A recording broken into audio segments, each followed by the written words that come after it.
के बीच आना मेरे लिए परिवार में आने जैसा होता है।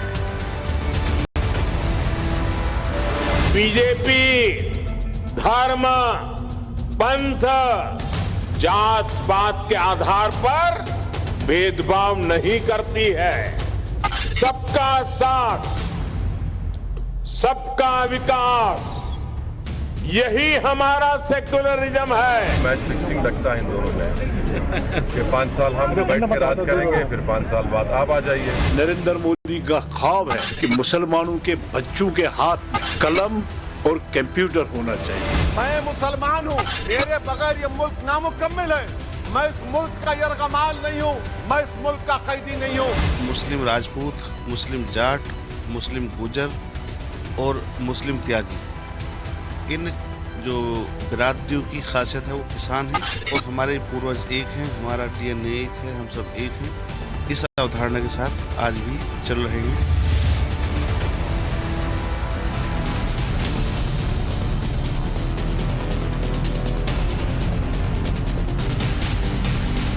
नमस्कार, टाइम्स टाइम नव भारत पर देश के सबसे पसंदीदा डिबेट शो राष्ट्रवाद में आपका स्वागत है। आपके साथ मैं हूं राकेश पांडे। राष्ट्रवाद यानी देश से बढ़कर कुछ भी नहीं। क्या देश के मुसलमान मोदी की जीत के हैट्रिक लगवाएंगे? इसी के तहत बीजेपी ने 2024 के लोकसभा चुनाव के लिए अपना पहला दांव चल दिया है। दांव भी ऐसा चला है कि अब 400 से ज्यादा सीटों का टारगेट हासिल करना नामुमकिन नहीं होगा। 400 प्लस के टारगेट को हासिल करने के लिए बीजेपी के अल्पसंख्यक मोर्चे ने कमर कस ली है। बीजेपी का फोकस देश की उन 60 लोकसभा सीटों पर है जहां 30% से ज्यादा मुस्लिम वोटर हैं और इसके लिए बाकायदा बीजेपी टीम बनाकर उनके बीच पहुंच रही है सरकार की योजनाओं को उन तक पहुंचाने के लिए। बीजेपी का एक देश एक DNA वाला प्लान क्या है और किस तरीके से यह धरातल पर उतरेगा, पहले इसे आप सुनिए। इन लोगों को लगभग एक बूथ पर 100 लोगों को लाभ मिला है। उन 100 लोगों तक पहुंचा जाए, उनसे संपर्क किया जाए। इसी के साथ साथ एक देश एक DNA स्नेह मिलन के नाम से भी कार्यक्रम मुजफ्फरनगर में है। मुजफ्फरनगर में मुस्लिम राजपूत, मुस्लिम जाट, मुस्लिम गुजर और मुस्लिम त्यागी, इन जो बिरादरियों की खासियत है वो किसान हैं। ये चारों बिरादरी किसान हैं और चारों ही अपनी जो मूल हिंदू बिरादरियां हैं उनके साथ मिलजुल करके रहते हैं और हमारे पूर्वज एक हैं, हमारा DNA एक है, हम सब एक हैं। इस अवधारणा के साथ आज भी चल रहे हैं और यहाँ तक के जो रीति रिवाज हैं और बिरादरी की पंचायतें हैं उन सब में शामिल भी होते हैं। नरेंद्र मोदी का एक सपना है कि मेरा देश तरक्की करे, मेरे देश में भिन्न भिन्न किस्म के लोग रहते हैं, वो तरक्की करे, चाहे वो हिंदू हो, चाहे वो सिख हो, चाहे वो मुस्लिम हो, चाहे वो ईसाई हो।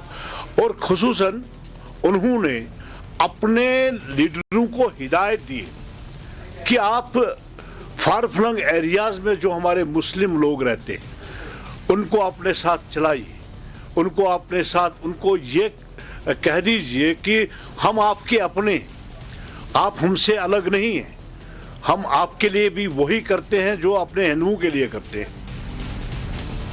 तो बीजेपी ने कल से अपने इस अभियान की शुरुआत कर दी है और हर बूथ पर किस तरीके से मुस्लिम वोटर के बीच पहुंचा जाए, बीजेपी सरकार की योजनाओं को उन तक पहुंचाया जाए, इसकी तैयारी शुरू कर दी गई है। इसका अभियान शुरू कर दिया गया है। लेकिन इन सबके बीच बात MIM प्रमुख ओवैसी की, जो कि राजस्थान में है, दलित और मुस्लिम वोटरों को साधने में जुट गए हैं। जोधपुर पहुंचे ओवैसी ने आरोप लगाया कि बीजेपी और कांग्रेस राज में दलित और मुस्लिम समाज का नुकसान हुआ है। सुनिए। यही तो मैच फिक्सिंग लगता है इन दोनों में कि 5 साल हम बैठ के राज करेंगे, फिर 5 साल बाद आप आ जाइए। मगर इसमें खास तौर से जो अल्पसंख्यक समाज है, दलित समाज है, आदिवासी है, उनका तो बहुत बड़ा नुकसान हो रहा है। अब ओवैसी भले मुसलमानों को बीजेपी के नाम पर डराने में लगे हैं, लेकिन देश का आम मुसलमान क्या सोच रहा है, बीजेपी के इस कैंपेन को लेकर वो क्या सोच रहा है, ये भी आपको सुनना चाहिए। ठीक है नहीं, ये है कि मुस्लिम जो आपके साथ जो DNA टेस्ट का मामला कराया है ये सही कराया, जो भी है मुसलमान जो साथ है, ठीक है ना, समर्थन में। हम तो सही मानते हैं, मोदी जी सही कर रहे हैं, योगी जी भी सही कर रहे हैं। इस टाइम मुस्लिम भाई को कोई खतरा नहीं है, सारे क्राइम खत्म हो गए। देखिए, मोदी जी की इस पहल का खैर मकदम किया जाता है और बहुत बहुत शुक्रगुजार हैं कि मोदी जी ने स्नेह के नाम पर हिंदू मुस्लिम एकता को मजबूती देने के लिए इस तरह के प्रोग्राम किए, जो कि इस्लाम के लोगों को इस तरह के प्रोग्राम करने की ज़रूरत थी और मोदी जी ने किए हैं, तो उनका बिल्कुल दिल से खैर मकदम। ये जो स्नेह प्रोग्राम शुरू होने जा रहा है, ये बहुत अच्छा कदम है। इससे हिंदू मुस्लिम एक प्लेटफॉर्म पे आएंगे और आपस में भाईचारा बनेगा और ऐसा होना चाहिए। ये मोदी सरकार की बहुत अच्छी सोच है और इससे देश आगे बढ़ेगा और देश में तरक्की पैदा होगी और देश हमारा विकसित देशों के पायदान पर शामिल होगा। हमारे देश के प्रधानमंत्री सब एक चीज़ पहल कर रहे हैं और हमें यानी हम अपना रहे हैं, तो हमें जाना चाहिए, बराबर जाना चाहिए और हम तो हैं ही साथ। तो आपने सुना, देश का आम मुसलमान मोदी सरकार के इस पहल का स्वागत कर रहा है। वो ये भी स्वीकार कर रहा है कि मोदी और योगी के राज में मुसलमानों का कोई बुरा नहीं हुआ, उन्होंने उनकी बेहतरी के लिए योजनाएं बनाई हैं। लेकिन सवाल तो उठेगा, फिर विपक्षी डराने में क्यों लगे? चलिए आज के बड़े सवाल सबसे पहले आपके सामने रखता हूं, जिनके इर्द गिर्द आज की चर्चा आगे बढ़ेगी। पहला बड़ा सवाल होगा, मुस्लिम जोड़ो प्लान से बीजेपी को 2024 में क्या 400 सीटें मिल जाएंगी, जो उनका एजेंडा है। सवाल यह भी कि मोदी के साथ मुसलमान है तो अब भाईजान क्या करेंगे, उनकी राजनीति कैसे आगे बढ़ेगी। और सवाल यह भी कि मुस्लिम मोदी के साथ रहेगा तो विपक्ष क्या खाली हाथ रहने वाला है, जो कि इस वोट बैंक पर दावा करता है। सवाल यह भी कि मोदी के इस मास्टर स्ट्रोक से तुष्टीकरण की जो पॉलिटिक्स है, क्या वो समाप्त हो जाएगी। और सवाल सबसे बड़ा होगा कि मोदी मुसलमानों को जोड़ने में लगे हैं, ओवैसी डराने में क्यों लगे हैं। चलिए आपका परिचय आज के मेहमानों से करवाता हूं। हमारे साथ मौलाना सुहैब कासमी है, चेयरमैन जमाते उलेमा हिंद के हैं। याना मीर हमारे साथ है, पॉलिटिकल एनालिस्ट के तौर पर। अंबर जैदी हमारे साथ सोशल एक्टिविस्ट जुड़ी हैं। माजिद हैदरी पॉलिटिकल एनालिस्ट के तौर पर हमारे साथ जुड़े हैं। यास्मीन फारूकी है और साथ ही सैयदा फलक है। सैयदा, मैं सबसे पहले आपके पास आता हूं। ओवैसी को भी आपने सुना, हाल फिलहाल में उनके स्टेटमेंट, इससे पहले उनका राजस्थान दौरा। बीजेपी मुस्लिमों तक पहुंच रही है, लेकिन ओवैसी का टारगेट है, ओवैसी का टारगेट है कि कैसे मुस्लिमों को डराया जाए लगातार बीजेपी मोदी के नाम पर।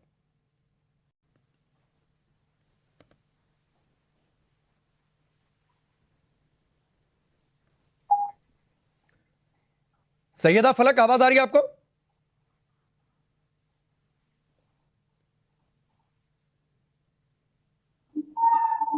चलिए, सैयदा तक आवाज नहीं पहुंच रही है। माजिद, मैं आपके पास आता हूं। मोदी बीजेपी के नाम पर मुसलमानों को डराने की बात पुरानी हो गई साहब।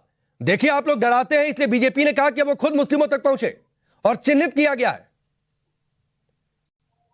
राकेश भाई, भाजपा को मुसलमानों पे प्यार आया है, डीएनए बनाने का ख्याल आया है, बेहद और बेशुमार आया है। मुझे वो गाना इस पे याद पड़ता है। मैं बिल्कुल आदर करता हूं इस बात का जब माननीय प्रधानमंत्री जी कहते हैं कि हिंदू मुस्लिम एकता इस देश में चाहिए, और मैं उनके साथ हूं।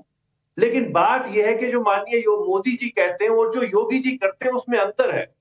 क्योंकि जब योगी जी बात करते हैं तो वो लव जिहाद की बात करते हैं। अगर मुसलमानों के दिल तोड़ने की बात है तो लव जिहाद कहां से आएगा? अगर बात दिल जोड़ने, हर मुसलमान को क्यों रोका जाएगा? अगर दिल जोड़ने की बात है तो हमारे माननीय प्रधानमंत्री जी की कैबिनेट में कोई मुसलमान क्यों नहीं आएगा?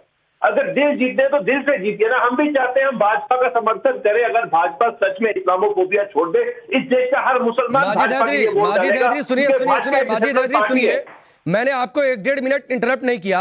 एक तो कोई ये सिंगिंग रियलिटी शो नहीं था कि आपने गाने से शुरुआत की। चलिए, मैंने आपके गाने को सुन भी लिया, देश नहीं सुनना चाह रहा था। दूसरी बात यह है कि अगर कोई मुसलमान लव जिहाद करेगा तो उसे लव जिहादी कहेंगे, उससे कुछ और नहीं कहेंगे। तो क्या आप मानते हैं कि देश के सारे मुसलमान लव जिहाद करते हैं क्या? नहीं, आप, अरे नहीं, आपके दोहरे मानदंड है। माजिद हैदरी, क्या आप मानते हैं कि देश के सारे मुसलमान लव जिहाद करते हैं? भाजपा के साथ है। नहीं, क्या आप मानते हैं कि देश के सारे मुसलमान लव जिहाद करते हैं? आप मानते हैं क्या? ये कहना चाहता हूं, अगर भाजपा इस्लामोफोबिया छोड़ दे। नहीं, मैं देखिए, पहले आप अपना हिंदू फोबिया छोड़ दीजिए। माजिद हैदरी, पहले आप अपना हिंदू फोबिया छोड़ दीजिए और ये फोबिया की चर्चा मत करिए यहाँ पर। ये मैं आपको पहले बता दे रहा हूं। मैंने आपसे पूछा, माजिद हैदरी, मैंने आपसे पूछा, क्या आप मानते हैं कि सारे मुसलमान लव जिहाद करते हैं? माननीय प्रधानमंत्री जी के साथ हूं, लेकिन क्या इस देश का सारा, नहीं, बुलडोजर चलाते हैं हम पे। अरे आप कोई, अगर कोई मुसलमान इंक्रोचमेंट करेगा, अवैध तरीके से किसी जमीन पर कब्जा करेगा तो बुलडोजर चलेगा। इसलिए नहीं उसे छोड़ दिया जाएगा कि वो मुसलमान है। मन्नू मनेसर के घाट पे बुलडोजर कब चढ़ेगा मुझे बताइए। मन्नू मनेसर का एनकाउंटर कब होगा मुझे बताइए। मैं भी जानना चाहता हूँ ना भाई, मेरा भी हस्बैंड। तो जाइए ना सर कोर्ट में, कोर्ट में एक पीआईएल दायर कर दीजिए। माजिद हैदरी, कोर्ट में एक पीआईएल दायर कर दीजिए कि मोनू मानेसर का ये कंस्ट्रक्शन इलीगल है, इसको इलीगल कंस्ट्रक्शन हटाया जाए। जाइए ना सर, प्रशासन को नोटिस दीजिए। आपने दिया क्या ऐसा? राकेश भाई, सच्चे दिल से मुसलमानों को अपनाने का फैसला करे भाजपा। हर नहीं, सच्चे दिल से ही मुसलमानों को अपनाने का फैसला है। जानते हैं भाजपा नहीं, ये सच्चा मन है, बुरा मन है, नियत कैसी है, ये माजिद हैदरी थोड़े नहीं तय करेंगे। आपने मोनू मानेसर का जिक्र किया, जाइए ना प्रशासन को नोटिस दीजिए। अगर कोई उसका कंस्ट्रक्शन इलीगल है तो यहाँ बैठकर ज्ञान देने से कुछ थोड़े नहीं होता है। नोटिस देते हैं, योगी जी ने किसको नोटिस दी? आफरीन फातिमा का घर अचानक गिरा दिया, नोटिस किसको दी? तो आप चाहते हैं कि अतीक का घर ना गिराया जाए, आप चाहते हैं मुख्तार का घर ना गिराया जाए, आप चाहते हैं उन शूटर्स का घर ना गिराया जाए जो जाकर वहां पर उमेश पाल का मर्डर करते हैं, पुलिस वाले को मारते हैं, और सिर्फ इसलिए ना गिराया जाए क्योंकि मुसलमान है। चलिए ठीक है, ये कौन सा कानून है कि आप धर्म के नाम पे शूटर का घर गिरा देंगे, आतंकी का घर गिरा देंगे? कौन सा कानून है? आतंकी का घर नहीं गिराना चाहिए क्या? आतंकी का घर नहीं गिराना चाहिए क्या? संविधान इसकी इजाजत नहीं देता है। अच्छा, आतंकी को नेशनल मीडिया पे माजिद हैदरी, आतंकी को किसने इजाजत दे दी गोली आकर मारने के लिए? वो सरकार का काम है कि कोई आतंकी ना बने। अगर आतंकी कोई बन रहा है तो उसे आप अलग निपटिए, लेकिन उसका घर जो गिरा रहे हैं उसके घर वालों ने क्या किया है? वाह वाह वाह माजिद हैदरी।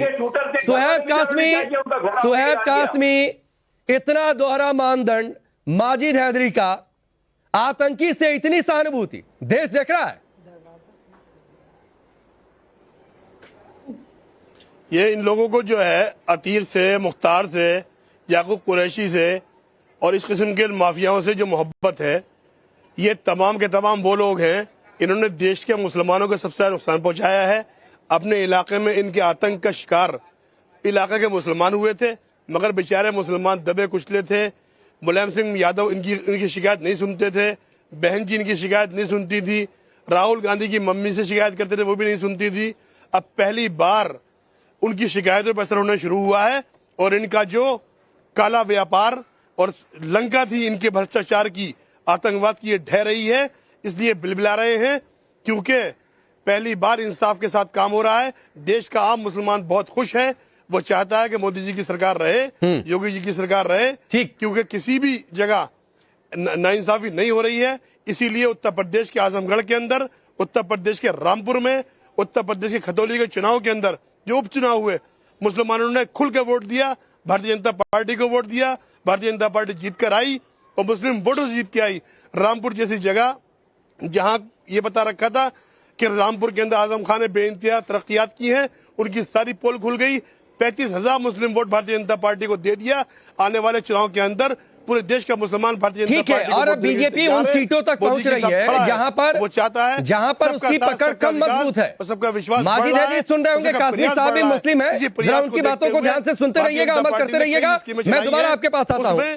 सैयदा फलक भी है, ठीक है, काश्मीर साहब में आता हूँ। सूफी संवाद भी है, ठीक है। उसके अलावा जो पिछड़े गरीब लोग हैं, जिनको इन लोगों ने लगातार पिछड़ा किया था, गरीब किया था, बर्बाद किया था, उनसे छीना था, काश्मीर साहब मैं आपको रोकता हूँ, आगे बढ़ जाऊँ, दूसरे मेहमानों के पास भी चला जाऊँ। आज हर मस्जिद में, ठीक है, सैयदा फलक, बीजेपी मुस्लिमों तक पहुंच रही है, लेकिन ओवैसी मुस्लिमों को डराने में लगे कि भाई ये आगे आपका बड़ा नुकसान है, इनको हटाइए, ये डर नहीं चलेगा।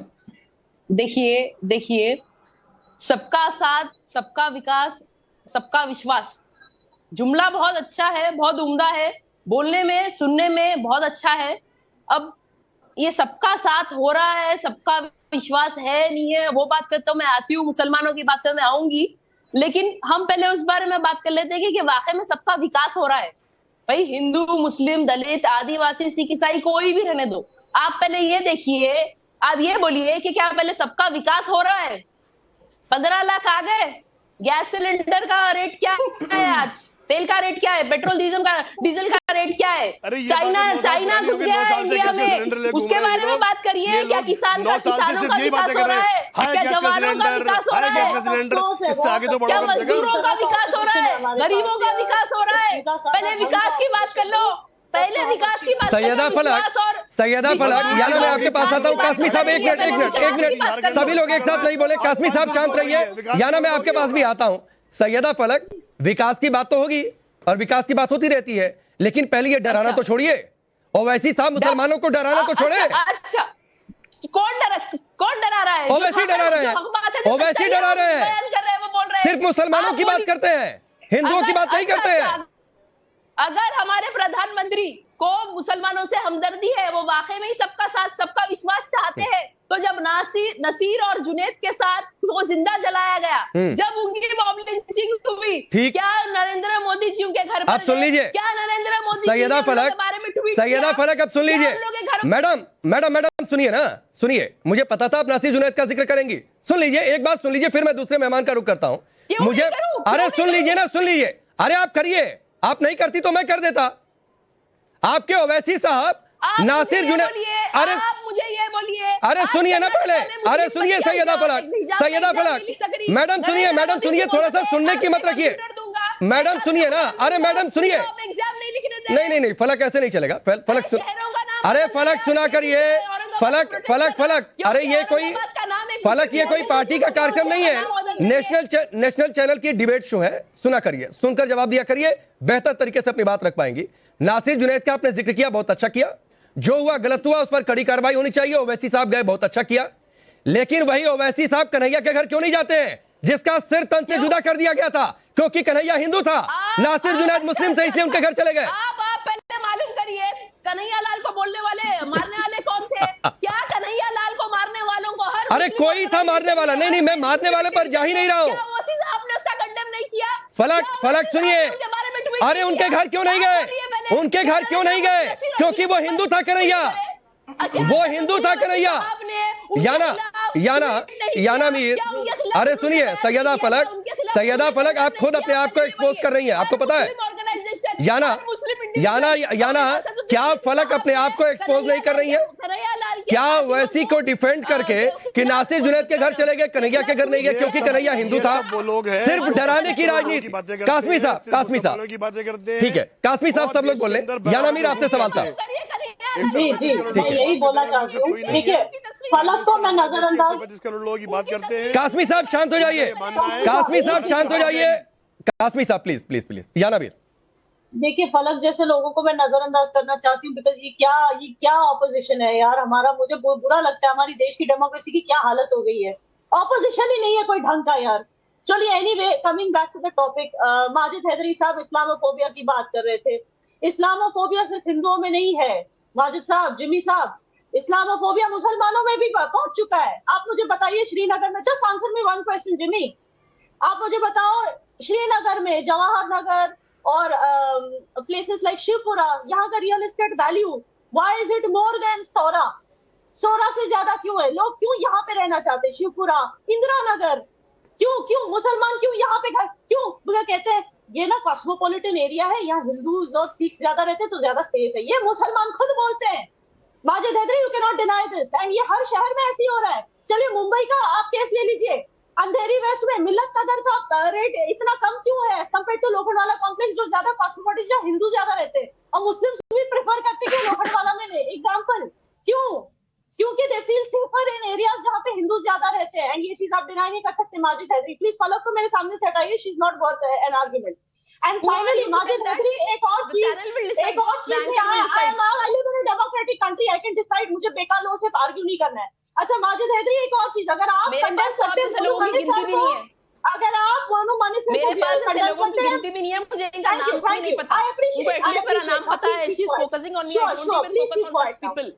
ठीक है, फलक सुन लीजिए, बारी बारी से सुनते हैं, बारी बारी से बोलते हैं।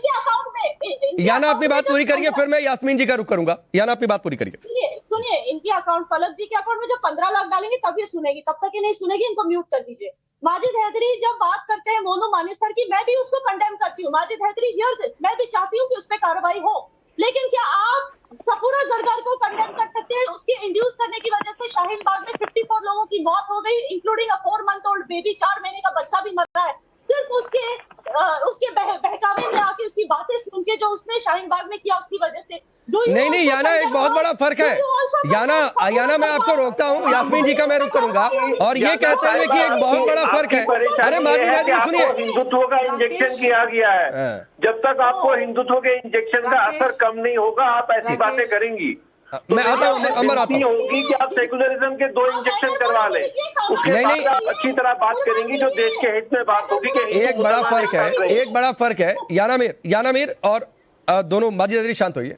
एक बड़ा फर्क है याना, बड़ा फर्क ये है ना कि हम कोई अगर हिंदू अपराधी निकलता है ना तो उसकी खुलकर आलोचना करते हैं, लेकिन अगर कोई मुस्लिम अपराधी निकलता है तो माजिद हैदरी यहां बैठकर कहते हैं कि मुस्लिम है साहब छोड़ दो, और इसलिए डिफेंड करते हैं कि मुस्लिम है। यास्मीन फारूकी आप कुछ बोल रही हैं, रुक जाइए। यास्मीन ठीक है। यास्मीन आप क्या सोच रही हैं बीजेपी के इस कैंपेन पर? मुस्लिमों के बीच पहुंचना, सरकार की योजनाएं बताना, विश्वास बहाली की कोशिश करना, क्या आप सोच रही हैं इस पर? देखिए, मेरे ख्याल से एक अच्छी कोशिश है, लेकिन खाली जबानी कोशिश से काम नहीं चलता है। देखिए, एक फैक्ट है कि आपको वो प्रूफ करना पड़ता है कि आप हमदर्द हैं। आपको ये मालूम करना पड़ेगा कि पिछले जो हादसात हुए हैं, जो भी हुए हैं, किसी के साथ भी हुए हैं, ये इसको मैं वही बात आ जाती है कि साहब हिंदू की बात करते हैं, मुसलमान की बात नहीं करते, मुसलमान की करते हैं। मैं इन पचड़ों में कभी नहीं पड़ती हूँ। गलत है, और वो किसी ने भी किया है उसको उसकी सजा मिलनी चाहिए। तो अगर यहाँ पिछली मर्तबा जो नारे लगे हैं, जो गंदी बातें हुई हैं, अगर खुले दिल से ये काम होना है और वाकई वो अच्छे दिल से करना चाहते हैं तो उन चीजों को उन्हें साफ करना पड़ेगा। कौन सी चीजों को बराबर करना पड़ेगा? कौन सी चीज को साफ करना पड़ेगा यास्मीन? आपको बता, वो उन सारी चीजों को जो नारे लगे हैं, किन सारी चीजों को मुजरिम करार देना पड़ेगा। किन सारी चीजों को? चाहे वो किसी कौन से नारे? कौन से नारे? सफूरा की अभी उन्होंने बात करी, पूरी बात होने दीजिए पांडे जी, पूरी बात होने दीजिए। जैसे अभी इन्होंने सफूरा की बात की, सफूरा अभी तक जेल में बैठी हुई है। अगर ये उसको मानती है तो सफूरा अभी तक जेल में है, बाहर नहीं आई है। लेकिन उन लोगों ने वो निकल गई है। अच्छा, गई ना, लेकिन उन लोगों ने जिन्होंने ये नारे लगाए कि मुस्लिम काटे जाएंगे, राम राम चिल्लाएंगे, अरे सिर्फ तन से जुदा के भी नारे लगे। यास्मीन फारूकी जी, उस पर आप नहीं बोल रही हैं। MIM पार्टी के नेता कहते हैं कौन से लक्ष्मी जी, कौन से भगवान, ये देखो नए हनुमान जी आ गए। फिर बायस हो के मैं बायस हूँ? आप सिर्फ एक तरफा बात कर रही हैं यास्मीन फारूकी, आप बायस हैं, मैं बायस नहीं हूँ। उनको गलत बात है, उन पे तो बुलडोजर चल गए। पांडे जी, चीखने से काम नहीं चलता। नहीं, मैं बिल्कुल चीख नहीं रहा हूँ। उन पर बुलडोजर चल गए उनके घरों, और यहाँ पर माजिद हैदरी बैठकर डिफेंड कर रहे हैं कि बुलडोजर क्यों चल गया। जिन्होंने नारे लगाए थे उन पे बुलडोजर चल गए, लेकिन उन पे बुलडोजर उन नारों वालों पे कुछ नहीं हुआ, आजाद घूम रहे हैं वो लोग। सही बात है, बिल्कुल ठीक है। अच्छी आदत को मैं उसको खराब नहीं कहूंगी, एक अच्छी पहल है, लेकिन उसको लिए साबित करना पड़ेगा कि आपकी नियत भी। अंबर जैदी जो यास्मीन फारूकी बात कर रही हैं, दर्जन भर योजनाएं हैं, लगातार स्क्रीन पर हम चला भी रहे हैं। हज कोटे से लेकर मुस्लिम महिलाएं किस तरीके से हज उनके लिए सहूलियत भरा और हो जाए, स्कॉलरशिप से लेकर तमाम योजनाएं, उसके बावजूद कुछ लोगों को दिखाई नहीं देता। जी बिल्कुल। राकेश, देखिए मैं यही बात कहना चाह रही थी कि देखिए हम जब भारत की बात करते हैं तो भारत दुनिया का एक सबसे बड़ा लोकतंत्र है, और उस लोकतंत्र में जहां पर सबको अपना धर्म और अपनी तरह से राजनीति करने की इजाजत है। सईदा फला कभी यहाँ पे कह रहे थे कि पहले साबित करना पड़ेगा तभी आगे बात की जाएगी सबके साथ सबके विश्वास की। वो उस पार्टी से आती है जिनकी पार्टी का नाम ही है ऑल इंडिया मजलिस इत्तेहादुल मुस्लिमीन। वो भारत में रहकर सिर्फ मुसलमानों की बात करते हैं और उनकी पार्टी के प्रमुख सबसे ज्यादा कॉन्स्टिट्यूशन की बात करते हैं और सबसे ज्यादा चिल्लाते हैं। जब बात आती है भारत की तो भारत में रहकर वो बात करते हैं अपनी अलग शिक्षा प्रणाली की, अपना अलग कानून, अपनी अलग व्यवस्था, अलग सोच, अलगाववाद, और उसको इतना ज्यादा पोषित करते हैं, बात करते हैं सबके साथ और सबके विश्वास को। आप प्रूफ कैसे करेंगे? बीजेपी वो पार्टी है जिसने करके साबित किया है। अगर प्रधानमंत्री मोदी जी की बात करें, ट्रिपल तलाक वो मुद्दा है जिस पे मुस्लिम महिलाएं 3 दशकों से ज्यादा से लड़ती रही, और किसी पार्टी ने, किसी धार्मिक लीडर ने, किसी ने मुस्लिम महिलाओं की आवाज नहीं सुनी। मुस्लिम समाज में मुस्लिम महिलाओं की क्या स्थिति हम सब जानते हैं, लेकिन किसी के बाप में 3 मिनट नहीं थी कि मुस्लिम महिलाओं की आवाज सुनकर या उनको इंसान समझकर उनके हक की बात करे। पहली बार भारत में इस दशक के अंदर मुस्लिम महिलाओं की आवाज सुनी गई उनको मुख्य धारा से जोड़ा गया। और इंस्टीट्यूशन लेवल पे बात करें तो कौन सी ऐसी योजना है जिसका फायदा भारत के मुसलमानों को नहीं मिलता? आप भारत के मुसलमानों की सेक्युलरिज्म की बात करते हैं, लेकिन बात करते हैं जिन्होंने भिक्षा देकर मुसलमानों के मामले में टांग अड़ाई गई और आप उसे उसका सपोर्ट कर रही हैं। भारतीय जनता पार्टी वो पार्टी है जिसने शिक्षा देकर मुसलमानों को आगे ले जाने का और मुख्य धारा से जोड़ने का काम कर रहे हैं। और ये बात आप चाहे 2022 के उत्तर प्रदेश के चुनाव की बात करें या फिर अभी जो यूपी में उपचुनाव हुए उसकी बात करें, हर जगह साबित हो रहा है, क्योंकि मुसलमानों को समझ में आ गया है, उनको वोट बैंक के नाम पर छला गया है, उनकी जरूरतें, उनका जो पिछड़ापन है वो इसी बात का गवाही है। नहीं, क्या समझ आया है? जरा देवी जी मुझे बताइए क्या समझ आया है, जरा मुझे बताइए। हमारा एक भी मुसलमान मंत्री हमारे कैबिनेट में नहीं है, इंडियन कैबिनेट में, तो क्या समझ आया हमें? हो गए जो आप जैसे क्या समझाना चाह रही हैं आप? बातों में कि हमारे धार्मिक मामलों में तहफ़्फ़ुज़ तलाक़ में भाजपा दखल देती है, ये समझाना चाहती हैं आप? और अपने पेट भरते हैं। बिल्कुल नहीं, भारत का मुसलमान जागरूक है, वो अपने अधिकारों को जान चुका है, उनको पता है उनको किधर जाना है। आप जैसे लोग अब अपना बोरिया बिस्तरा समेटे और जाएं आप हज करने। आप बहुत अच्छे मुसलमान हैं, आप हज करने जाएं, अल्लाह का शुक्र अदा करें कि आप भारत जैसे देश में पैदा हुए, जहां पर आपको सब कुछ मिलने के बाद आप इस देश में रहकर इस देश की आप धज्जियां लगाते हैं। आप थोड़ी शर्म कीजिए और कभी अल्लाह से अपने गुनाहों पर, अपने कर्मों पर माफी मांगा कीजिए कि आप भारत में रहकर किस तरह की बातें करते हैं। और आप बताइए ना, आप बात करते हैं हम खुद के साथ किसी के भी साथ की अगर हम तनकी हुई है, आप अगर ईमानदार होते हर एक हत्या। माजिद हैदरी, एक मिनट, काफी देर हो गई। अंबर जैदी रुक जाइए। माजिद हैदरी माइनॉरिटीज है, उनके लिए काम करना सरकार का कर्तव्य है, लेकिन माइनॉरिटीज का भी देश के लिए कुछ कर्तव्य है, समाज के लिए भी कर्तव्य है। वो कर्तव्य आपको कभी याद आएगा? लगाते हैं आप खामोश हो जाते हैं, आपको कुछ नहीं समझ में आता। आप हिंदू मुसलमान, आप इस्लामोफोबिया की बात करते हैं। अरे देश के लिए मुसलमानों ने जान दिया, इससे कौन इनकार कर रहा है? इससे कौन इनकार कर रहा है? लेकिन अगर कोई अपराधी मुस्लिम है इसलिए उसको छोड़ दिया जाए, ये कौन सा कर्तव्य है भाई? लेकिन और क्यों नहीं करूंगा? पाकिस्तान से थोड़ी सवाल करूंगा, अपनी भाजपा की सरकार से सवाल करूंगा। मेरा हक बनता है सवाल करने का। अगर माननीय प्रधानमंत्री जी कहते हैं मुसलमानों से दिल जोड़ो, तो मैं तो बात करूंगा, गिला शिकवा करूंगा। तो गिला शिकवा करिए ना सर, लेकिन मसला गिला शिकवे तक ही रखिए, नफरत के लेवल पर मत लेकर जाइए माजिद हैदरी। और जब भी आप बात कर, ठीक है अंबर जैदी एक मिनट शांत होइए। हमें सच्चे दिल से मिलाए और हम भाजपा का समर्थन करेंगे। खत्म बात, हिंदू मुसलमान की बात ही दफना दो आज से। ठीक है, करेगा कोई भाजपा वाली ऐसी बात नहीं करेगा। ठीक है अंबर, ठीक है शांत होइए। सैयदा फलक, इतनी नफरत क्यों है भाई? जी,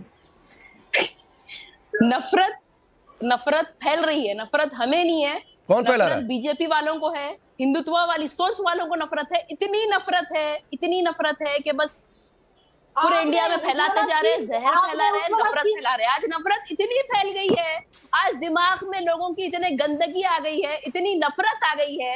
क्या गंदगी आ गई? त्योहार भी मनाते हैं, होली का त्योहार भी मनाते हैं, तो बुरखे वाली औरतों के ऊपर होली फेंकते हैं, उनके ऊपर बदतमीजी करते हैं, फतरे फेंकते हैं उनके ऊपर। सैयदा फलक, एक तो आप क्या बोल रही हैं, कहाँ बोल रही हैं, बिल्कुल इस बात का ध्यान रखिए। हमने आपको इनवाइट किया है, इसका मतलब नहीं है कि कुछ भी आएंगी और बोलकर चली जाएंगी। सैयदा फलक, अरे राकेश, लोगों का काम सैयदा फलक मैं बिल्कुल अलाउ नहीं करूंगा, सैयदा फलक मैं बिल्कुल अलाउ नहीं करूंगा।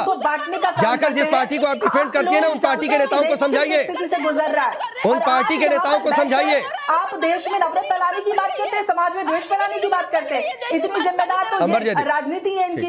देखिए कितनी जिम्मेदार राजनीति करते हैं। होली खेलते टाइम पे जिन्होंने रेप किया है उनके बारे में बताइए। सैयदा फलक, उससे होली का क्या लेना देना? अगर किसी महिला के साथ अपराध हो गया, उससे होली का क्या लेना देना? होली से इतनी नफरत है क्या आपको?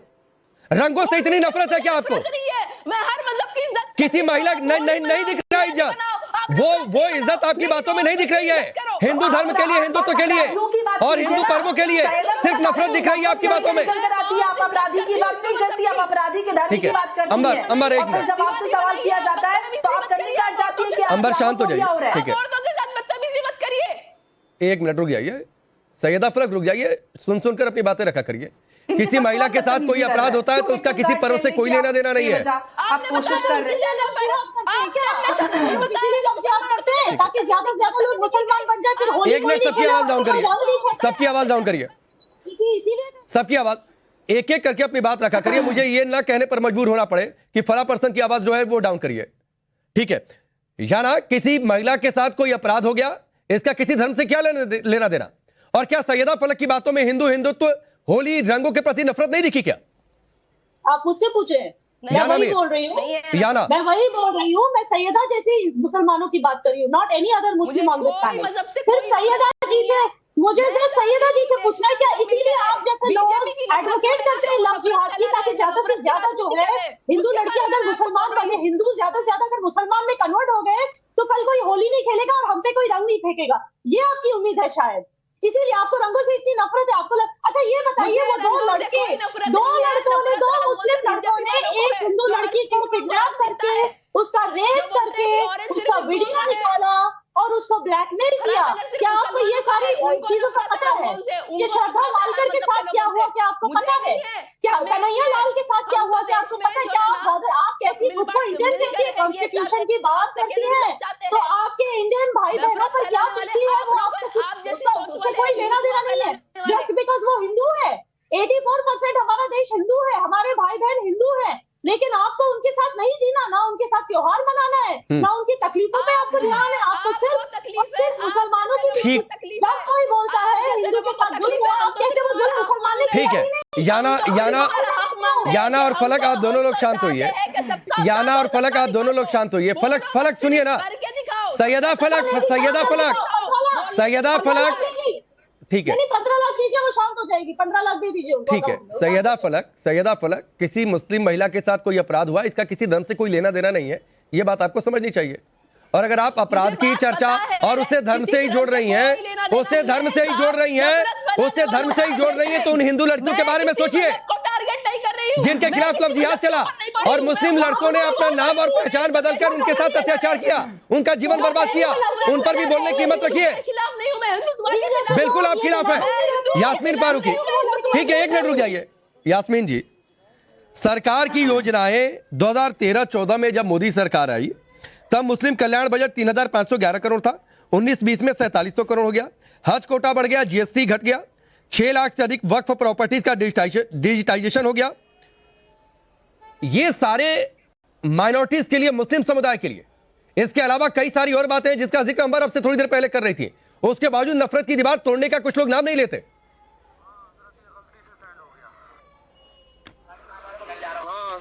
आपको कैसे लगता है कि नफरत की दीवार तोड़ने का ना, हम तो हमारा काम ही सिर्फ ये है कि नफरत की दीवार को तोड़ें, और हम बार बार एक ही बात कह रहे हैं कि प्रैक्टिकल होना पड़ेगा। बिल्कुल अगर वो लोग कदम अच्छा उठा रहे हैं तो अच्छी बात है, लेकिन उसके लिए जो बात अभी बराबर वही कहूंगी, पता नहीं क्यों हिंदू मुस्लिम के बात पे हम विमेंस डे बना के चुके हैं।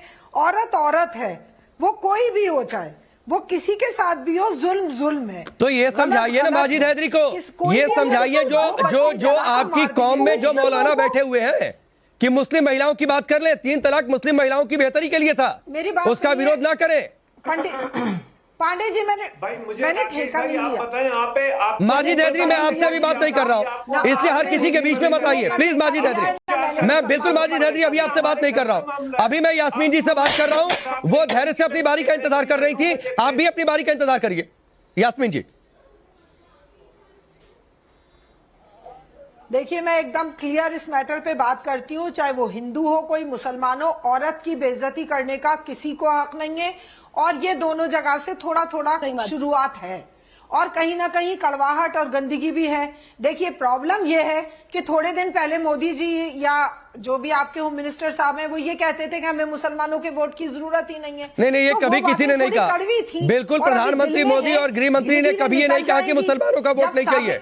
यास्मीन जी, मैं आपको ठीक करूं, अगर आपके पास ये बयान है तो आप सुनवा दीजिएगा। देखिए, नहीं, आपने गलत कोट किया। कभी प्रधानमंत्री और गृह मंत्री ने नहीं कहा कि मुसलमानों का वोट नहीं चाहिए। हमें मुसलमानों के वोटों की जरूरत, ये कभी प्रधानमंत्री और गृह मंत्री ने नहीं कहा। हमें मुसलमानों के बिल्कुल नहीं कहा, ये बिल्कुल प्रधानमंत्री और गृह मंत्री ने नहीं कहा है। मानो या मत, नहीं कहा यास्मीन जी, मैं आपके कहने से नहीं मान लूंगा, बिल्कुल नहीं कहा है। यही आप फिर नफरत का एजेंडा फैला रही है, ये आप भड़काने का काम कर रही है। इतने अंदर इन्फॉर्म्ड रेडी है यास्मीन जी, हम सॉरी आप चिल्लाइए मत, बोलने दीजिए, मैं चुप हो जाऊं। लेकिन आप मिस इन्फॉर्मेशन फैला रही है यास्मीन जी। मौलाना सुहैब, ठीक है मौलाना सुहैब, एक मिनट रुक जाइए, आपसे बात नहीं कर रही, एक मिनट रुक जाइए, रुक जाइए, बच्चों से बात नहीं मैं तो हूँ आपके साथ। एक मिनट रुक जाइए यास्मीन जी, बड़ी है तो थोड़ा सा बड़प्पन दिखाइए और सही बातों को कोट करिए। सुहैब साहब, कभी प्रधानमंत्री और गृह मंत्री को आपने सुना क्या कि मुसलमानों का वोट नहीं चाहिए, जिसका जिक्र कर रही है यास्मीन यहाँ पर बैठकर? बीजेपी ने हमेशा ये ऐसा कहा है, कि आपने प्रधानमंत्री और गृह मंत्री को कोट किया, आपने प्रधानमंत्री और गृह मंत्री को कोट किया। सुहैब साहब आपकी बारी। उन्होंने कभी ऐसा नहीं कहा। भारतीय जनता पार्टी के राष्ट्रीय अध्यक्ष, भारतीय जनता पार्टी के किसी मंत्री, भारतीय जनता पार्टी के संगठन के 15 करोड़ लोगों में किसी ने नहीं कहा कि हमें वोट नहीं चाहिए। सबका साथ, सबका विकास, सबका विश्वास की उन्होंने बात की है और हमेशा की है। और अब और ज्यादा आगे बढ़ के, जब देश का मुसलमान आगे बढ़ गया है, वो मोदी जी को पसंद कर रहा है, दुनिया के अंदर भारत का परचम लहरा रहा है। सऊदी अरब हो, कुवैत हो, बहरीन हो या इंडोनेशिया हो, ऐसे ऐसे इस्लामी ममालिक भारत के साथ आ रहे हैं और भारत की तरफ उम्मीद की निगाह से देख रहे हैं। आज तुर्की की मदद कर रहा है भारत, तो देश के मुसलमान में बड़ा एहसास पैदा हुआ है। उस देश के मुसलमान ने रामपुर में, आजमगढ़ में और ऐसी ऐसी जगह चुनाव जहां पर हुआ है, वहां वोट देकर दिखा दिया है कि मोदी जी ने कदम बढ़ाया है, तो हम भी साथ आगे बढ़ रहे हैं। इसलिए ऐसे लोगों की बातों को देश का मुसलमान नहीं सुनता है।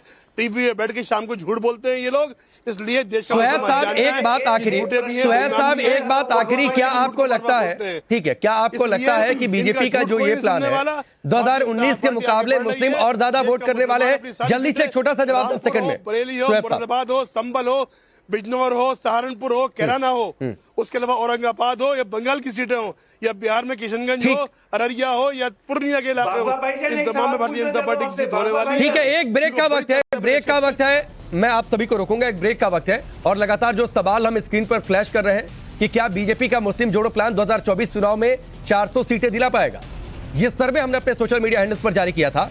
एक ब्रेक के बाद इस सर्वे पर देश की राय क्या है वो आपके सामने, और उसके बाद चर्चा।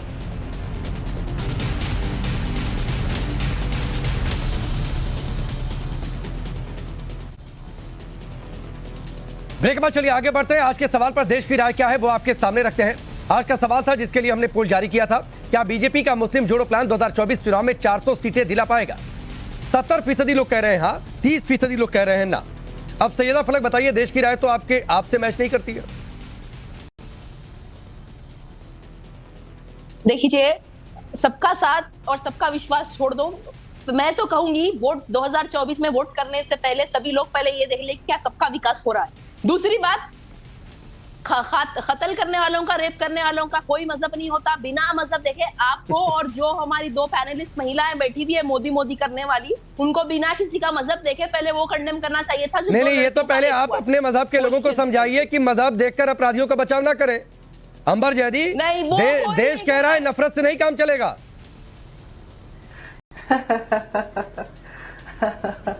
राकेश, जिनकी पार्टी के नाम में ही सिर्फ मजहब हो, अपने सिर्फ समुदाय का नाम हो, वो सेक्युलरिज्म की बातें करते हैं, अच्छा नहीं लगता। आप बात ही मुसलमानों की करते हैं, मुसलमानों को बांटने की, अलगाववाद की, और अलगाववाद को पोषित करते हैं। वो लोग अगर इस तरह की बातें करते हैं तो हंसी आती है। आप शुरुआत आपने खुद की कि इस तरह से चीजें हो रही हैं, फिर आप हमारे पर बात करें। हमने सच्चाई रखी, आपकी आंखें खोलने की कोशिश की। आप कह रही है विकास हो रहा है, ठीक है, चलिए। और सबसे बड़ी जनता होती है आंखें खोलने वाली। अंबर, 2024 एक साल का फैसला फिर जनता तय करेगी, किसके वादे, किसके दावों में कितना दम, नफरत की दीवार चलेगी या विकास की बात चलेगी। आप सबका बहुत बहुत शुक्रिया हमसे जुड़ने के लिए। राष्ट्रवाद में फिलहाल अभी के लिए बस इतना है।